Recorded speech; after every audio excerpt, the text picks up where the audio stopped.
The rain fell steadily on the empty gas station parking lot as 35-year-old Daniel Hayes pulled his old Ford pickup under the fluorescent lights, the neon open sign casting colorful reflections on the wet pavement.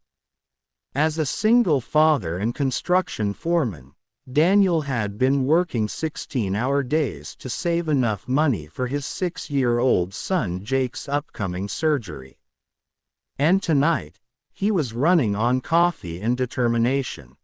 Daniel had stopped for gas on his way home from his second job at the warehouse, bone-tired but grateful for any work that brought him closer to affording the medical procedure Jake needed. As he stepped out of his truck into the rain, he noticed a figure sitting alone under the gas station's covered area, hunched over and clearly in distress.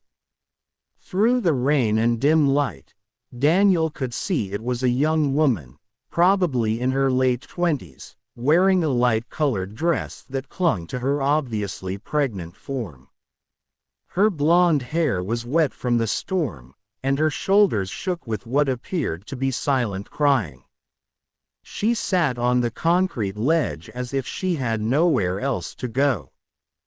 Daniel hesitated for a moment, knowing he should probably mind his own business and get home to Jake.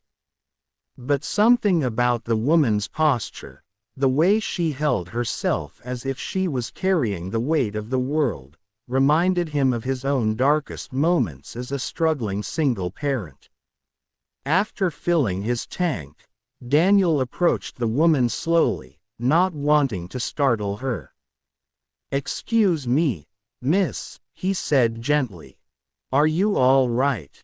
Do you need help with something?" The woman looked up, revealing tear-streaked cheeks and eyes that held a pain Daniel recognized all too well. Despite her obvious distress, he could see intelligence and strength in her features, qualities that made her current despair all the more heartbreaking. "I am sorry," she said, trying to compose herself. "I did not mean to bother anyone. I am just having the worst day of my life." Daniel knelt down so he could speak with her at eye level. Rain dripping from his work clothes. "You are not bothering anyone. I am Daniel and you look like someone who could use a friend right now." The woman studied his face, taking in the genuine concern in his eyes and the patient way he waited for her to respond. "I am Elena," she said finally, "and I think my problems are bigger than friendship can fix." Daniel settled onto the concrete beside her, ignoring the rain that was soaking through his shirt. "Elena, I have found that most problems look smaller when you share them with someone who cares." "What has happened?" Elena looked at this stranger who was willing to sit in the rain to listen to her troubles and felt something crack open in her chest. "Daniel, what would you do if you discovered that the person you loved most in the world had been lying to you? If everything you thought you knew about your life was false?" Daniel considered the question seriously, thinking about his own experiences with betrayal and disappointment. "I suppose I would try to figure out what was true and what was not, and then I would make decisions based on the truth instead of the lies. But what if the truth means you lose everything?" Elena asked, her voice breaking. "What if it means starting over with nothing when you are about to have a baby?" Daniel felt his heart go out to this pregnant woman who was clearly facing a crisis that threatened to overwhelm her. "Elena, starting over is not the same as having nothing. You have your baby to think about now, and that means you have the most important thing in the world." Elena placed her hand protectively over her belly. "But what if I cannot provide for my baby? What if I have no idea how to build a life from scratch?" Daniel looked at this woman who was clearly intelligent and articulate, but overwhelmed by circumstances beyond her control. Can you tell me what happened? Sometimes it helps to say it out loud. Over the next hour, as they sat together under the gas station lights while the rain continued to fall, Elena shared her story. She was the chief executive officer of a successful marketing firm that she had built from nothing over the past 7 years. But that afternoon, she had discovered that her business partner and fiancé had been systematically stealing from the company and planning to leave her once he had transferred enough assets to his personal accounts. I confronted him today, Elena explained.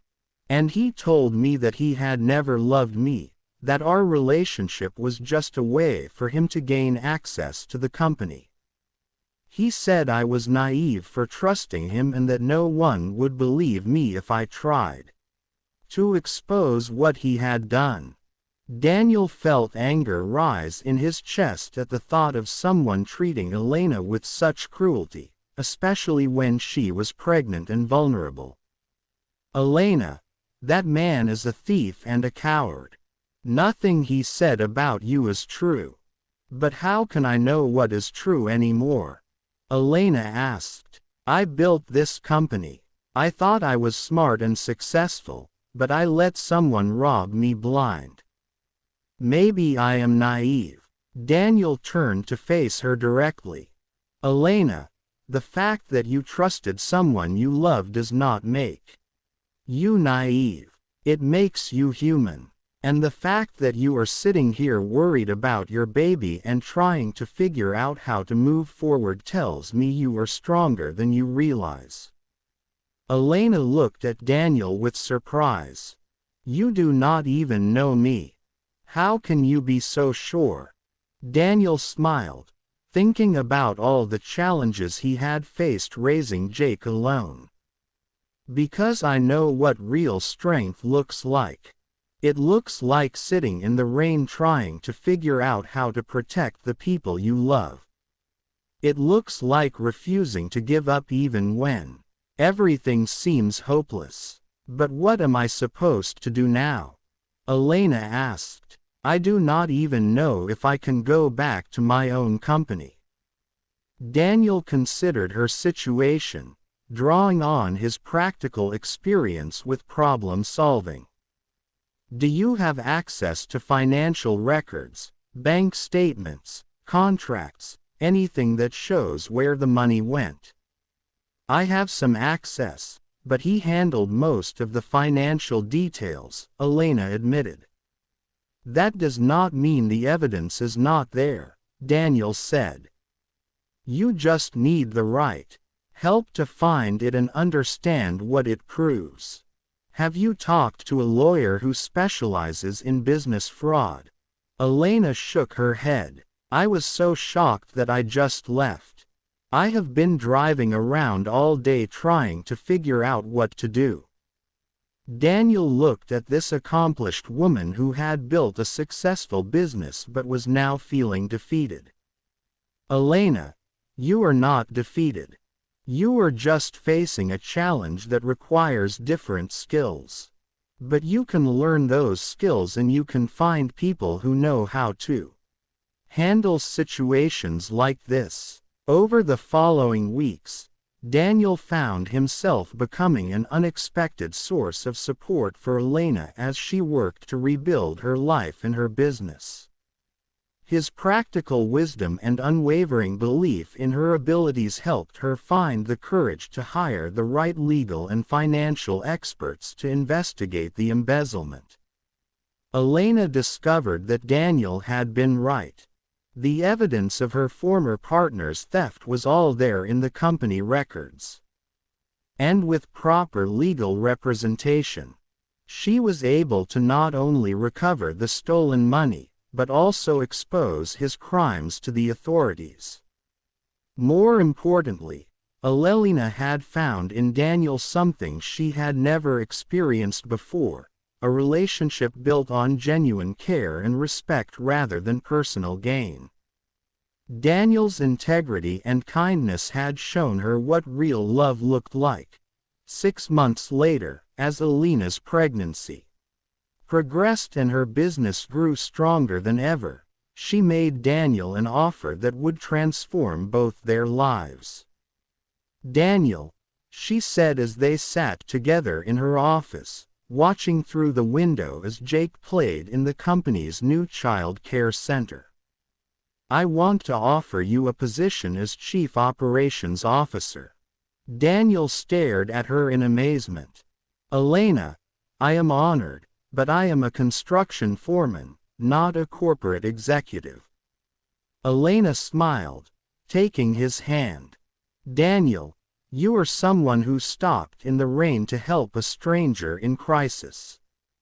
You are someone who believed in me when I had stopped believing in myself. You have natural leadership skills and the ability to solve problems under pressure. Those are exactly the qualities I need in a business partner." "And what about Jake?" Daniel asked, thinking about his son's needs. "Jake would have access to the best schools and healthcare, including the surgery he needs," Elena replied. "But most importantly, he would have a family that loves him, including a baby brother or sister who was already excited to meet him, too."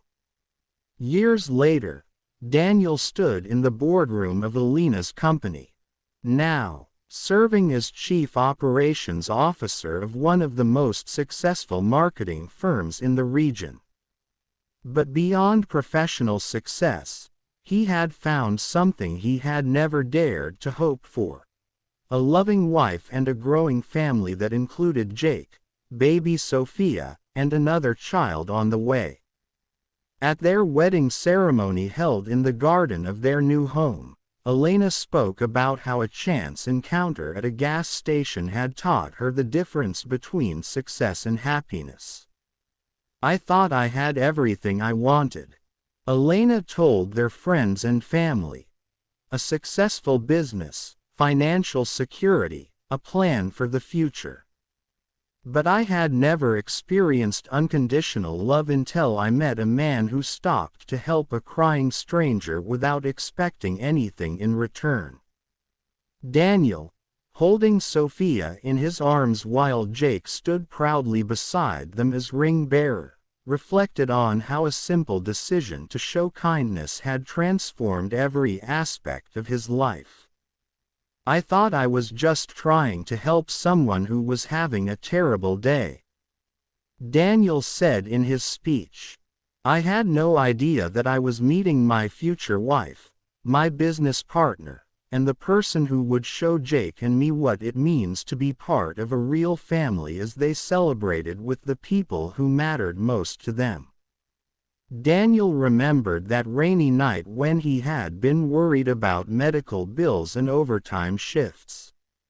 The woman crying at the gas station had seemed like someone who needed help, but she had turned out to be the person who would help him build a life more abundant than anything he had ever imagined. Sometimes, Daniel thought, the most important business meetings happen not in conference rooms, but under gas station lights in the rain, where strangers decide to care about each other's problems.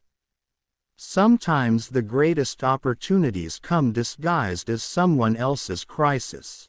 And sometimes the richest rewards come from the simple decision to invest your compassion in another human being's pain. The rain that had brought them together that night had washed away their old lives and cleared the way for something beautiful and new, proving that sometimes the storms we think will destroy us actually water the seeds of our future happiness.